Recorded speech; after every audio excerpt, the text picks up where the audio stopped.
Hello hello dear students. मैं आनंद गुप्ता आपको लेके आया हूँ एक नए टॉपिक जो बिलोंग करता है क्लास ट्वेल्थ से, जिस टॉपिक का नाम है संबंध एवं फलन, मतलब कि इंट्रीगेशन इंग्लिश में इसको इंट्रीगेशन बोलते हैं, डिफ्रेंसिएशन और इंट्रीगेशन। तो यहाँ पर हम इंट्रीगेशन पढ़ने जा रहे हैं, जिसको संबंध और फलन के बारे में बताते हैं। एनसीईआरटी बुक से हम इस क्वेश्चन को, सभी क्वेश्चन एनसीईआरटी बुक पे रहेंगे, आधारित रहेंगे, और इस क्वेश्चन और एक एक क्वेश्चन आपको कराया जाएगा। जो भी कोई डाउट होगा आप मुझसे क्लियर करेंगे।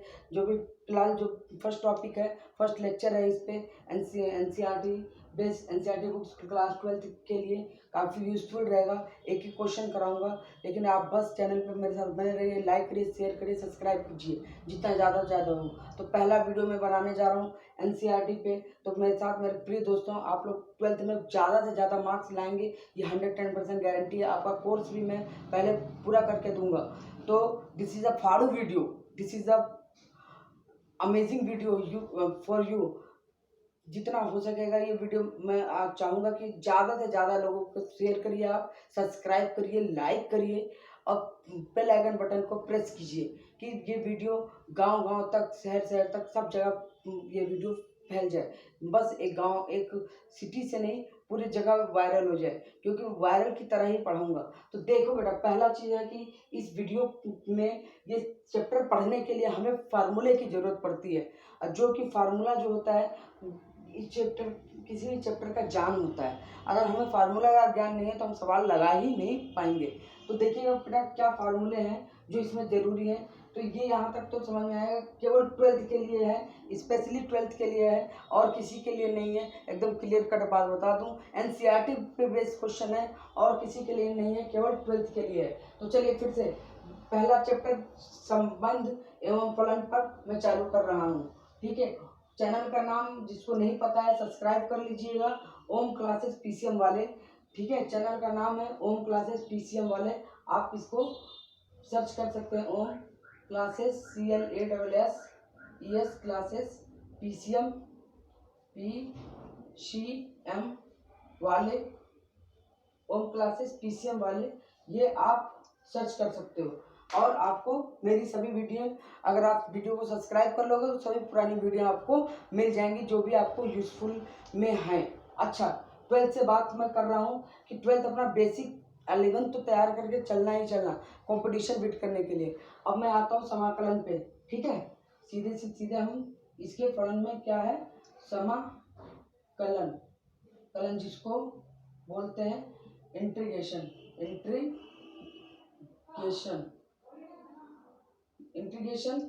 इंट्रीगेशन क्या होता है?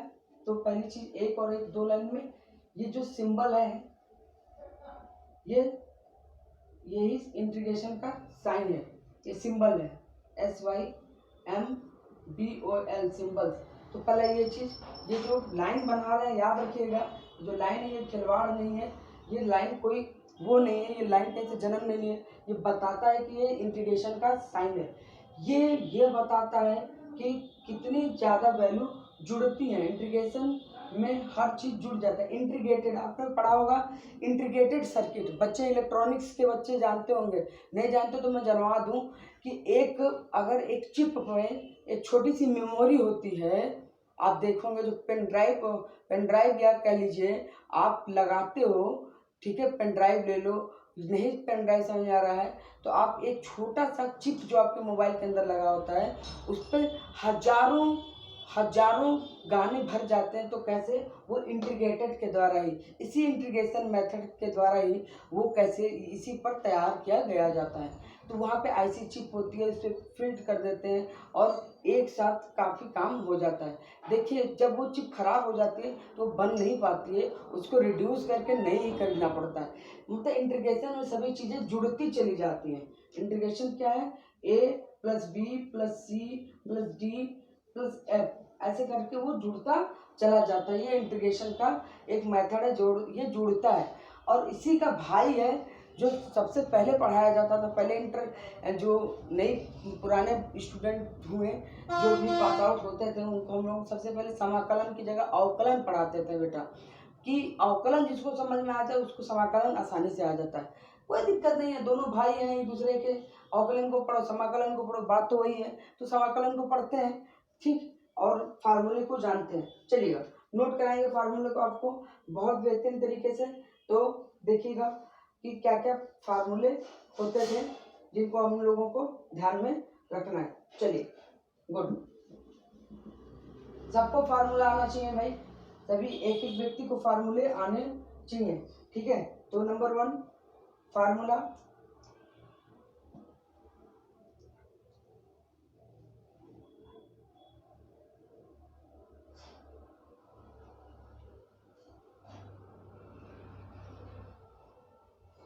पहला डी बाई डी एक्स। हाँ बेटा ये नहीं बताया, डी बाई डी एक्स ये क्या है, अवकलन को बताता है, अवकलन को बताता है। डी बाई डी एक्स किसको बताता है, अवकलन को। तो ये अवकलन से समाकलन बनेगा, तो D by D x of x की पावर एन का, एक्स की पावर एन का अवकलन कितना होता है, तो एन एक्स एन माइनस 1 होता है, ठीक है, एन एक्स एन माइनस 1 होता है। लेकिन यहाँ पे ही डी बाई डी एक्स की पावर एन जो होता है वो हो जाता है X N plus 1 upon N plus 1, पहला फार्मूला। यहाँ पे क्या हुआ कि ये डी बाई डी एक्स यहाँ पर 1 जुड़ता है और नीचे एन प्लस 1 में 1 जुड़ जाता है, सवाल कराएंगे तो समझ में आएगा। और यहाँ पे क्या हुआ, एक्स की पावर एन बराबर N X N minus 1। 2 second question, D by D X X का क्या होगा, तो एन एक्स एन माइनस 1 करेंगे तो ये आता है 1, D by D x of x का 1। तो यहीं पे यहाँ पे उल्टा करते हैं, इंटीग्रेशन ऑफ 1 का इंटीग्रेशन कितना हो जाता है, एक्स प्लस सी, यहाँ पे भी सी जुड़ेगा, मैंने कहा था जुड़ता है इसमें, तो एक्स प्लस सी। अब है sine x cos x tan x, तो D by D x sine x D by D x cos x D by D x tan x D by D x sine cos tan cot x.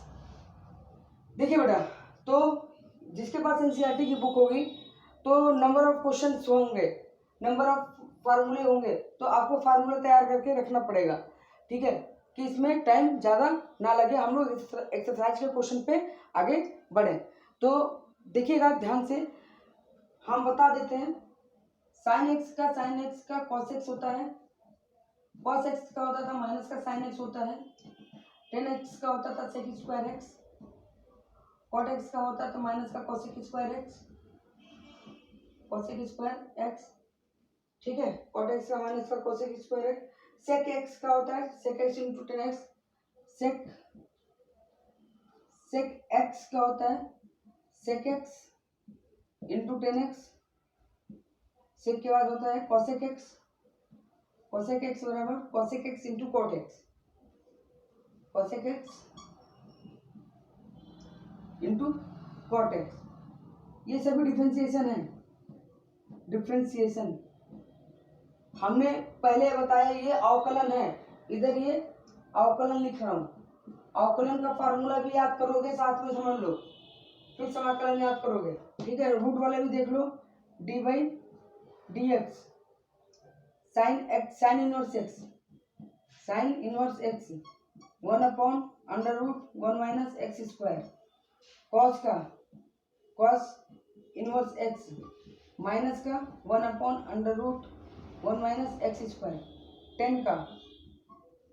Ten square x, tan inverse x बराबर 1 upon 1 plus x square, tan inverse x का। और tan के बाद आता है cot inverse x बराबर minus 1 upon 1 plus x square, cot inverse x का, ठीक है, कॉट का माइनस में आता है, ठीक है, ये बात एकदम जान के रखनी है। फिर क्या है सेक स्क्वायर एक्स का X under root X minus x square. ठीक है, तो जैसे इधर का फार्मूला बेटा वैसे सेम इधर का फार्मूला आपको पता होगा तभी आप कर पाओगे। ठीक है, जैसे कि यहाँ पर साइन एक्स यहाँ पे होता है कॉस एक्स बराबर कॉस एक्स डी एक्स बराबर होता है साइन एक्स प्लस सी। ठीक है, फिर साइन एक्स बराबर होता है माइनस का कॉस एक्स साइन एक्स बराबर माइनस का कॉस एक्स प्लस सी। ठीक है, तो जहाँ पे भी डाउट होगा हमें फार्मूला देख के हम वहाँ से वैल्यू को पुट अप कर लेंगे। तो आ जाते हैं एक्सरसाइज पे, सवाल लगाते हैं और फिर समझते हैं कैसे हल होता है। ठीक है, तो बेटा कोई चीज़ टफ नहीं है, बस मेहनत करेंगे तो सभी चीज़ों को पा सकते हैं। Revision the formula in 3 and 2 times. मैं आपको लिख के दे रहा हूँ, अभी एक चीज़ बता दे रहा हूँ, कोटेशन दे रहा हूँ आपको, याद रखिएगा मेरी पढ़ाई का स्ट्रेटेजी। सभी लोग बेटा revision all formula with written method. Written method से आप फार्मूला को लर्न कर लें, रिटन मेथड से आप फार्मूला को लर्न कर लेंगे, कभी कुछ नहीं भूलेंगे। चाहे वो फिजिक्स हो, केमिस्ट्री हो, बायोलॉजी हो, मैथ हो, साइंस हो, इंग्लिश हो, हिंदी हो, किसी का भी ये अगर टाइटल आप अपना लेते हैं तो आप 110% गारंटी है कि आप उसमें से कुछ भी नहीं भूलेंगे। अच्छा, तो ये बात हो गई एक आपसे। और दूसरी चीज, अगर ब्लैक बोर्ड पे कुछ ना दिख रहा हो तो मैं आपको एक्सप्लेन कर रहा हूँ, उसको सुनते रहिएगा। आपके सामने एक क्वेश्चन ला रहा हूँ जो आपके बुक्स का पहला क्वेश्चन है। ठीक है, 7 एक्सरसाइज आप देख लीजिएगा, मैं एक्सरसाइज को भी नहीं देख रहा हूँ। एक्सरसाइज 7.1 लगाने जा रहे हैं हम लोग। ठीक है, 7.1 ये एक्सरसाइज का पहला क्वेश्चन है। साइन 2x का समाकलन क्या होगा?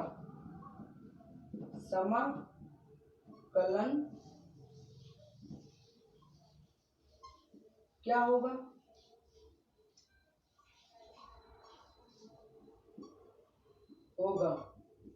देखिएगा, तो देखो y बराबर मान लेते हैं, y बराबर साइन माना उल्लेख लिखते हैं हम, y बराबर साइन 2x बराबर t मान लो, 2x की जगह t, दोनों तरफ अवकलन कर दो, तो d by D x of x का अवकलन 2 और d by D x of x और ये dt by D x. Okay, अब देखिएगा 2x का अवकलन 1 बराबर dt बाई डी एक्स, तो 2 dt 2 dx बराबर dt, 2 dx बराबर dt आ गया। तो हमें जहां पर समाकलन करना है तो समाकलन का चिन्ह ये हुआ, निशान लगाया, और dx की जगह क्या लिखेंगे? 1/2 dt लिखेंगे बेटा। dx की जगह पे क्या लिखेंगे? 1/2 dt लिखेंगे। बस वैल्यू पुट कर दो। ठीक है, वैल्यू पुट कर दो। इंटीग्रेशन साइन, साइन 2x की जगह t, साइन 2x की जगह t, dx को हटाया तो आएगा 1/2 dt आ जाएगा। ठीक है, 1/2 dt। अब देखिए, मैंने आपसे याद कराया था कि इंटीग्रेशन साइन t का इंटीग्रेशन जो होता है वो होता है साइन t का इंटीग्रेशन cos t माइनस का cos t होता है। साइन t का इंटीग्रेशन होता है माइनस का cos t, तो डायरेक्ट यहाँ पे लिखेंगे क्या? माइनस का cos t और 1/2 आगे लगा देंगे, 1/2 आगे। अच्छा, वापस कर देंगे जो वैल्यू टी की, क्या वैल्यू थी, टी की वैल्यू क्या थी 2x, वापस, और यहाँ पे प्लस इंटीग्रेशन साइन आ जाएगा सी, यहाँ पे आ गया 1/2 माइनस का कॉस 2x की जगह, टी की जगह 2x आ गया, plus C will be answer. देखिए बेटा, कहीं पे भी भूलने वाला जगह नहीं होगा। हमने देखिए क्या किया है, साइन एक्स बराबर क्या माना, साइन एक्स बराबर टी, साइन 2x है, तो साइन 2x में 2x गड़बड़ था जिसका हमको आता नहीं है, तो साइन 2x, हमको तो साइन एक्स का फॉर्मूला आता है, साइन एक्स बराबर होता है माइनस का कॉस एक्स, तो यहाँ पे माइनस कॉस एक्स प्लस सी, तो हमने क्या किया, साइन 2x को, जो 2x था 2x को मान लिया t, तो साइन 2x बराबर t, तो 2 का पहले हो जाएगा और डी बाई डी एक्स, अब x का अवकलन 1 आ गया और dt बाई डी एक्स कर दिया। अब हमारे पे यहाँ पे आ गया क्या, 2 plus dt by D x, ये मेथड क्लियर हुआ। यहाँ से डी बाई डी एक्स, अब अवकलन करा, इधर अवकलन किया गया है, अवकलन x का अवकलन करते हैं यहाँ पे, तो 2 इंटू एक्स का अवकलन 1 होता है, 1 लिख दिया, 2 से बड़ा कम 2, dt बाई डी एक्स, इधर dt बाई डी एक्स हुआ, इधर अवकलन किया तो इधर भी अवकलन किया t का, अब इधर ये dx इधर चला आएगा, तो dx इधर आया, तो 2 dx बराबर dt, तो dx इक्वल टू 1/2 dt, यहाँ तक आ गया, वैल्यू पुटअप कर दी, 2x को हटा के t आ गया, sine t equal to dt upon 1/2, sine T का माइनस का 1 कॉस टी, ठीक है, कॉस टी, और आगे की वैल्यू आप देख रहे हो। तो ये पहला सवाल अगर ना समझ में आया हो, एवरीवन बच्चों से मैं पूछना चाहूँगा, अगर सवाल नहीं समझ में आ रहा है तो ज़रूर आप शेयर करें, कमेंट करें और मुझे बताएं कि आपको क्या नहीं समझ में आ रहा है, फिर मैं उसी हिसाब से मैं उसको पढ़ाऊँगा। तो एनसीईआरटी का पहला क्वेश्चन मैंने किया है, और धीरे धीरे अभी पहला स्टार्टअप धीरे धीरे, और नहीं तो फिर तेज़ी में हम लोग चलेंगे, ठीक है। इससे परेशान ना होना कि क्वेश्चन बहुत ज़्यादा सर हमको इजी और कठिन करा रहे हैं, ठीक है, सब सरल ही है, पूरा सवाल सरल है यार, ठीक है। चलो इसको रब करते हैं, अगले सवाल पे चलते हैं, देख लीजिएगा, इतना कहीं पे भी कोई डाउट हो तो पूछिएगा, ठीक है, गुड।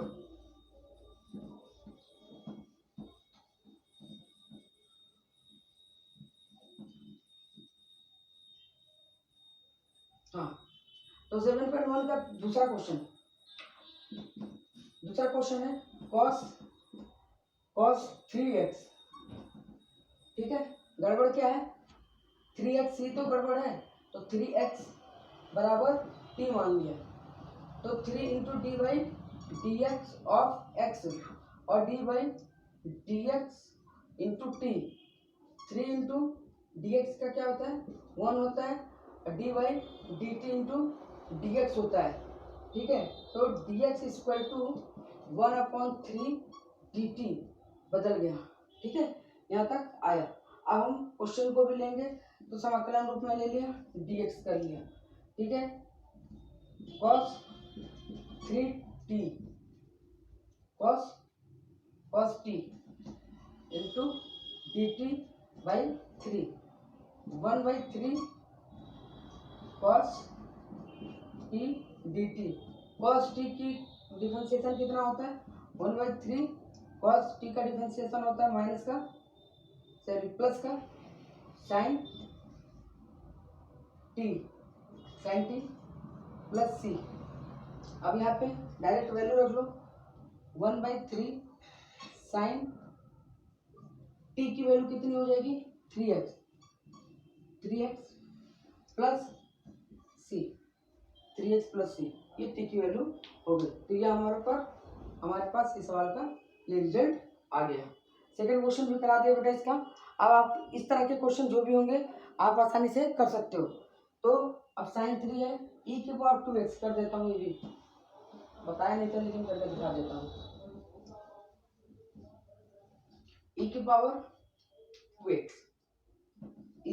2x, लेट कर लो, लेट 2x बराबर t, तो 2dx x बराबर dt by D X upon T, तो ये आ जाएगा 2 इंटू 1, तो dt अपॉन डी एक्स, तो D x equal to 1/2 dt, खत्म। अब यहाँ पे भी इंटीग्रेशन ऑफ दिस वैल्यू, ऊपर वाले को मान लिया है, क्या मान लिया ऊपर वाले को, 2 मान लिया, 2x को क्या माना है, 2x को माना है t, तो t रख दिया, dx की जगह dt/2 कर दिया। e की पावर t का अवकलन e की पावर t ही होता है, समझ जाओ, e की पावर t का डिफरेंशिएशन e की पावर t ही होता है, ठीक है। 1/2 आगे आ जाएगा, प्लस c जुड़ जाएगा इसमें, और फिर वापस कर लो, वैल्यू को वापस कर दो, 2e की पावर 2x प्लस c, ये आपका हो गया।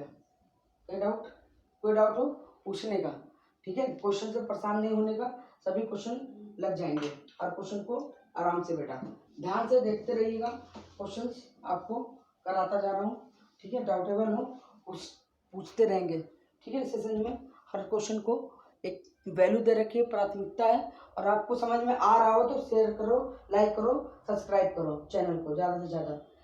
हमारे पास एक क्वेश्चन आ गया है गलत तरीके में, ax प्लस बी का whole square, ax plus B का होल स्क्वायर को सॉल्व करना है बेटा।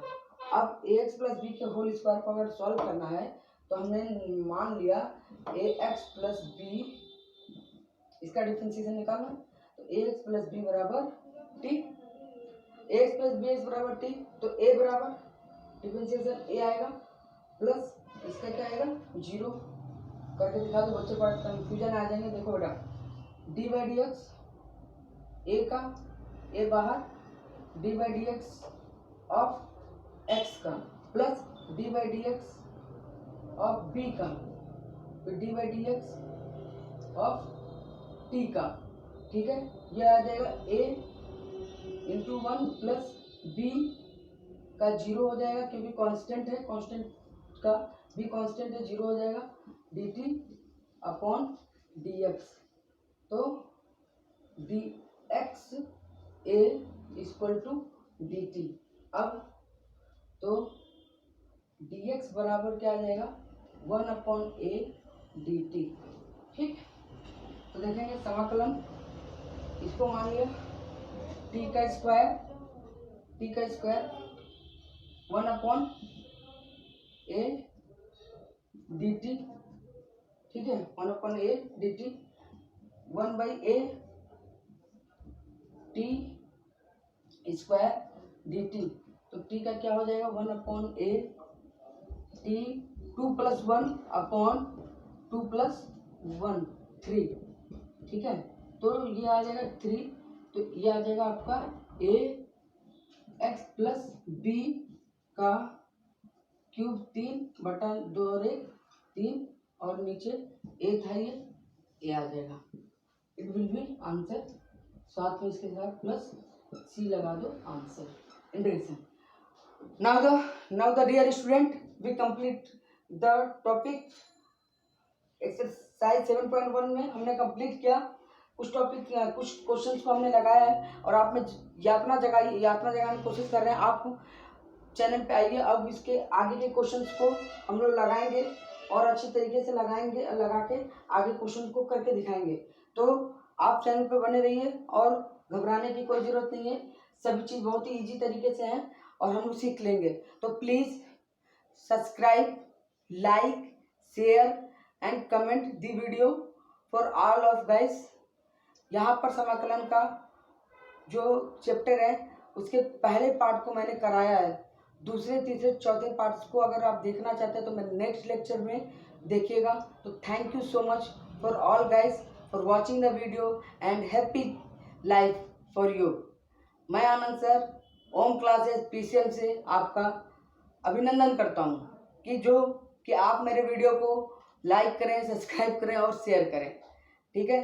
तो डिस्कस यही थी कि हमें सीखना था, बच्चों का डर बहुत बड़ा था कि फलन कैसे आता है, कैसे हो पाएंगे ये सवाल को, तो कुछ भी नहीं था, सब सिखा दिया आपको, ठीक है। अगर तब भी डाउट आता है तो मुझे ज़रूर शेयर करें, सब्सक्राइब करें, लाइक करें, ठीक। तो thank you so much for all of student, all of guys, thank you so much.